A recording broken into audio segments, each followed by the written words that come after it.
En la clase anterior de ciudadanía estuvimos revisando las limitaciones de la democracia deliberativa, que debe quedar claro que es deliberación, sobre todo en el ámbito de dos aspectos filosóficos y sociológicos, en tanto lo que dice Habermas y lo que dice Niklas Luhmann. Vamos a ir puntualizando estos elementos, vamos a cerrar esta perspectiva de las limitaciones de la democracia. Entonces, por favor, estar pendientes de lo que vamos a ir revisando para ir cerrando esta perspectiva. Nos quedamos limitaciones de la democracia deliberativa. Ahí habíamos cerrado los temas que estuvimos puntualizando. Vamos a ver nuevamente esta perspectiva, dos autores relevantes sobre la democracia deliberativa que se pueden plantear en esta perspectiva. Habermas, Jürgen Habermas, filósofo alemán, y Niklas Luhmann, principalmente sociólogo alemán, que ha planteado algunas perspectivas importantes y que las hemos nosotros retratado de forma sencilla en la clase anterior. Luhmann decía que debe intervenir el Estado en la toma de decisiones porque el pueblo en general no puede decidir directamente. Pondrán atención, miren que ya les veo ahí haciendo mil un cosas a la vez y conversando. Pongan atención. Bien, entonces vamos a ver que Habermas seguía más por la posibilidad de la opinión y de la oposición de ideas entre los pensadores, dentro de lo que nosotros podemos opinar del diálogo, de la deliberación en general. La ventaja de la teoría de Habermas es que aporta la democracia directa expresada en el voto. Podemos nosotros puntualizar que Habermas plantea o se plantea como una ventaja en su argumento. Recordemos, el argumento de Habermas, un sistema político legítimo debe necesariamente estar respaldado por argumentos y esos argumentos se van generando en el diálogo. Tiene una ventaja dentro de su argumento, de su perspectiva, aporta a la democracia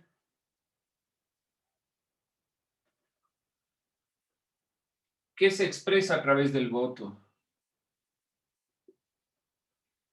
¿Por qué? Porque promueve la libre y racional discusión de la comunidad en asuntos públicos.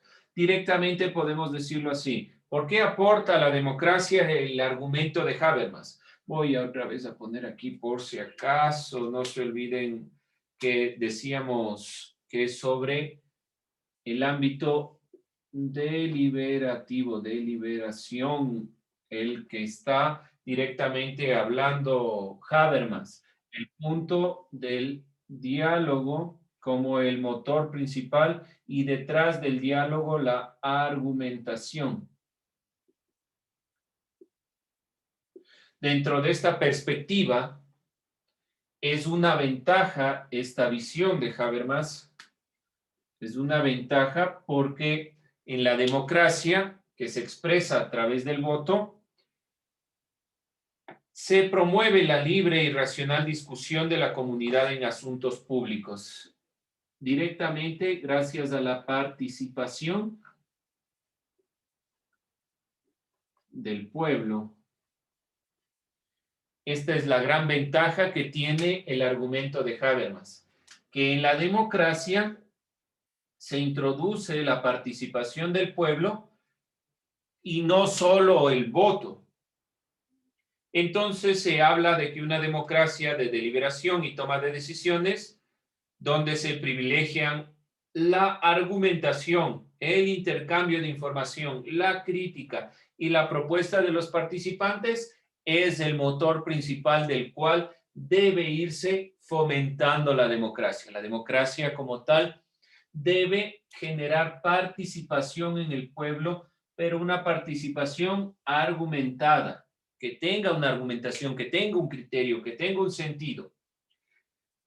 Sabemos que las sociedades son diversas en general, tienen diferentes criterios, diferentes puntos de vista, y hay grupos que defienden sus intereses y que en el acto deliberativo tratan de imponer su punto de vista. Y aquí va generándose el inconveniente, que ya veíamos, es uno de los principales limitantes de la deliberación. En cuanto a lo anterior, se superpone por lo menos en la perspectiva democrática la visión de Habermas frente a la de Luhmann, ya que ésta permite la deliberación y la participación del pueblo. En cambio, para Luhmann, el fundamento, el motor, debía ser el gobierno, donde el gobierno vaya delimitando los elementos que se van a trabajar. Como les decía, en parte puede tener razón Luhmann. ¿Cuál de estas dos ideas tomarían ustedes? ¿Cuál les parece que es la más, cómo decirlo, beneficiosa para la realidad en la que vivimos? ¿La de Habermas o la de Luhmann? Voy a plantear aquí por si acaso. ¿Alguien alguna idea? Gobierno debe intervenir en las decisiones, en todos los temas.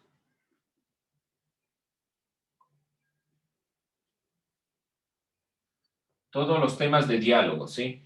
De diálogo, por si acaso. De diálogo. ¿Cuál les parece que es la mejor opción? ¿La de Luhmann o la de Habermas? La de Habermas, pero Luhmann también tiene razón. O sea, deberían ir de la mano, creo. ¿En qué podría Cecilia ya especificar en qué tiene razón o qué limitantes puede tener esta? ¿Qué razón puede tener Luhmann? Pues ambas tienen sus limitantes, pero a ver, en Habermas, sí, ya, este, podríamos deliberar para llegar a un consenso.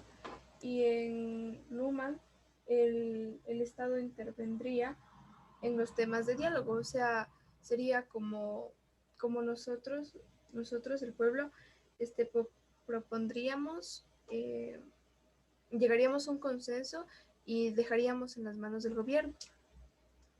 Ya, o sea, su propuesta es, necesitamos hablar del presupuesto, el gobierno que decida lo que pase.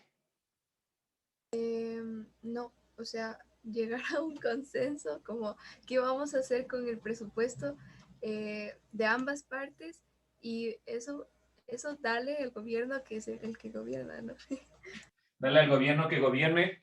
Bueno, podemos decir entonces, yo lo diría de otra forma, pero me parece que el sentido puede tal vez ir por ahí. Una de las perspectivas del liberalismo es, nosotros tomamos las decisiones, pero el gobierno arbitra, es decir, es como un árbitro.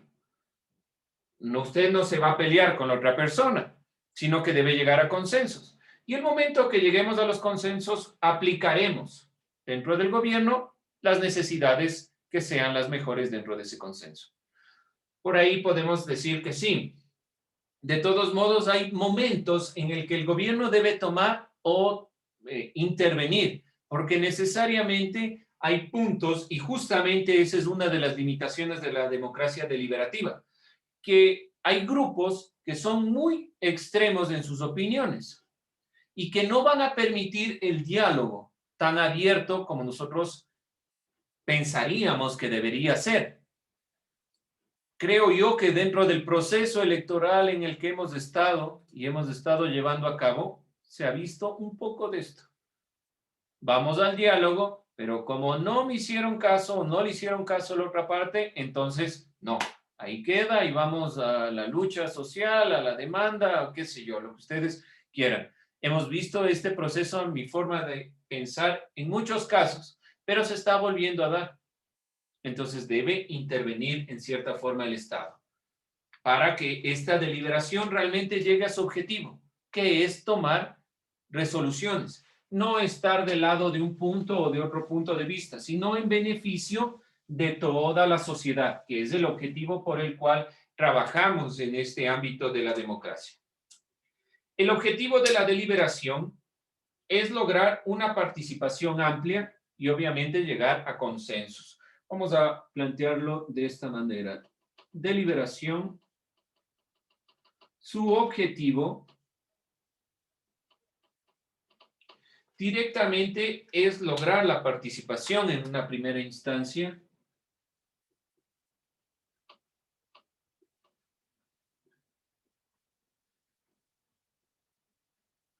la participación activa de todos los individuos, amplia, por eso debe ser amplia, permanente, diversa, para que todos los sectores sociales expresen sus necesidades o intereses. Entonces, principalmente, este objetivo lleva a que la sociedad exprese sus intereses. Los intereses particulares, los intereses colectivos, los elementos que podamos nosotros ir involucrando como más relevantes para la sociedad. Como resultado de la participación de la población en actos deliberativos, se obtienen sugerencias, soluciones, así se fortalece la autonomía, el autogobierno del pueblo y los demás elementos que son propios de la democracia. Por lo tanto, la deliberación debe plantearse como un elemento, como un eje en el cual nosotros vamos a ir instaurando democracia. Es fundamental ir comprendiendo esta perspectiva para ir entendiendo, pero la limitación siempre estará en esta perspectiva radical que tienen algunos grupos. ¿Qué debemos hacer? Como ya les he dicho, abrir nuestra mente. Nos cuesta, pero debe ser uno de los procesos más relevantes. Y aquí viene lo que va a cerrar nuestro criterio, la importancia del acceso a la información para deliberar, que es otro limitante ya a nivel global y sobre todo en nuestros países hemos visto que el acceso a la información es uno de los problemas más relevantes, más críticos en cuanto nosotros hablamos directamente de la democracia. Acceso a la información.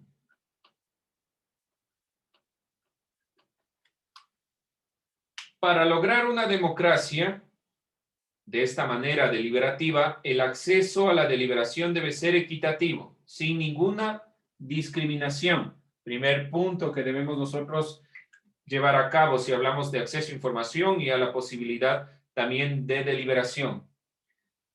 Acceso libre a la deliberación. Para eso debe haber un sentido en el cual ustedes se inmiscuyan en los procesos. No es solo voy a votar porque tengo que, ya he cumplido la edad, necesito el papel, ya no llegué porque había bastante fila, qué sé yo. Sino tiene un objetivo que podamos opinar a través del voto. Y de ahí los procesos que siguen a esta consideración. Es necesario que la ciudadanía maneje información sobre los temas de interés común. Para poder deliberar es necesario tener información.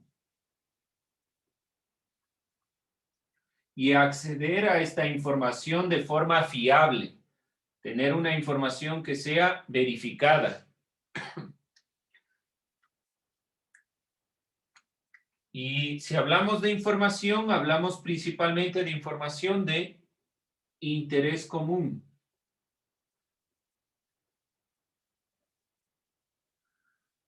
¿Qué hacen, por ejemplo, los países dictatoriales, los países que no son democráticos? ¿Qué creen que es lo que primero controlan?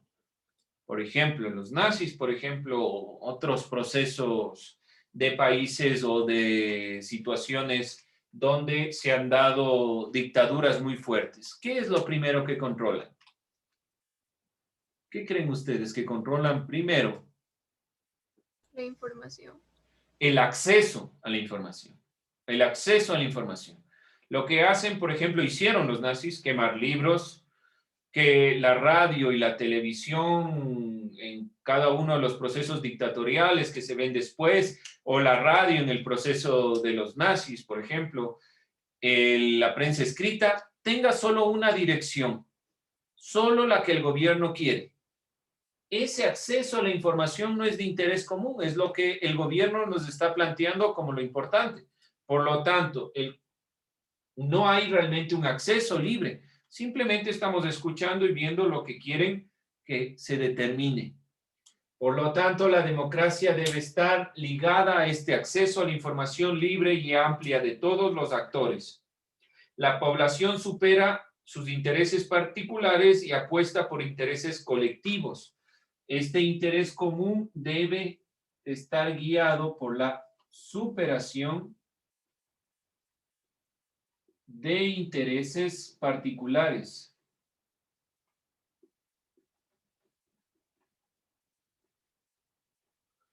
Que no sea simplemente porque, bueno, a mí no me sucedió y es lo que está pasando en la actualidad, por ejemplo, con el virus. Bueno, a mí no me ha dado, bueno, ese es el caso de otras personas, entonces yo simplemente voy a hacer lo que desee y se ven las consecuencias, ¿sí?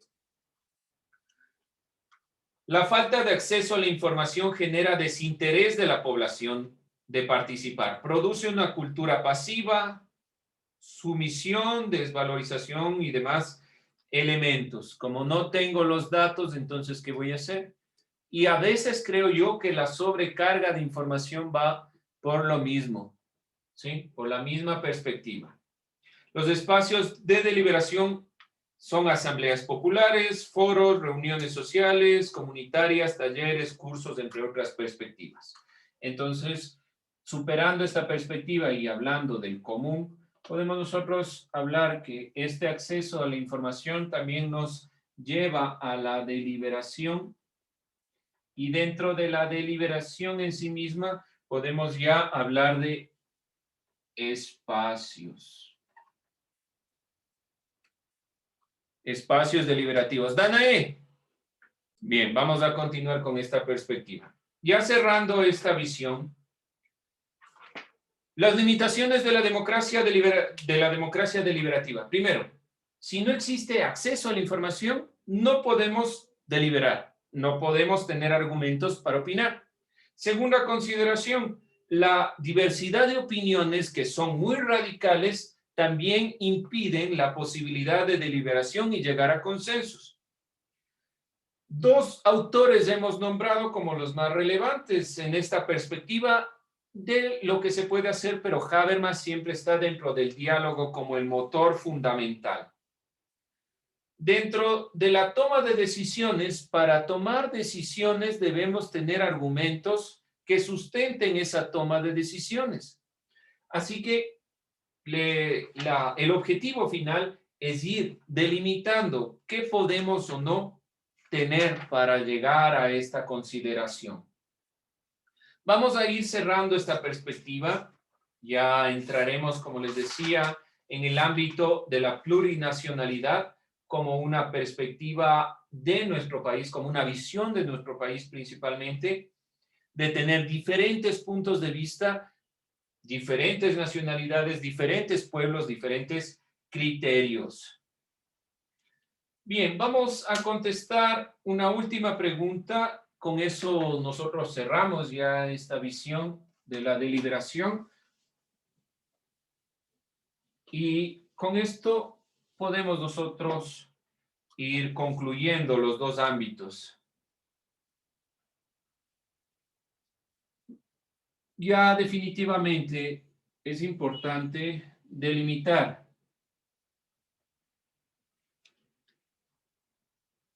y vamos a hacer un simple cuadro para comprender los dos elementos que hemos trabajado en esta instancia. Vamos a buscar diferencias y semejanzas. Vamos a poner dos diferencias y vamos a poner dos semejanzas. ¿Sí? ¿Entre qué? Democracia